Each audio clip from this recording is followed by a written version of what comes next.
السلام علیکم ورحمۃ اللہ وبرکاتہ۔ کرکٹ ناظرین، آپ کی خدمت میں حاضر ہوئے ہیں آج کی تازہ ترین اپڈیٹس لے کر۔ پاکستان اور نیوزی لینڈ کے درمیان ہونے والے ون ڈے میچز کے لیے 16 رکنی ٹیم کی اناؤنسمنٹ ہو چکی ہے۔ آج ہم بات کریں گے پاکستان کے ان کھلاڑیوں کے بارے میں، آپ کو آگاہ کریں گے جو پاکستان کی اور نیوزی لینڈ کے درمیان ہونے والے ون ڈے میچز میں شامل کیے گئے ہیں۔ پاکستان اور نیوزی لینڈ کے درمیان میچز 9، 11 اور 13 جنوری کو کراچی میں کھیلے جائیں گے۔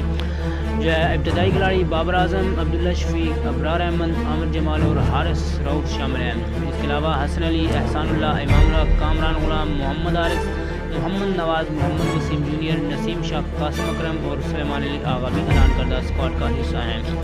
شاداب خان، شاہ نواز دھانی، شان مسعود، شجیع خان، طیب طاہر بھی اسکواڈ کا حصہ ہیں۔ یہ تھی ہماری دوستوں آج کی اپڈیٹ۔ کرکٹ کی سے جڑے مزید اپڈیٹ حاصل کرنے کے لیے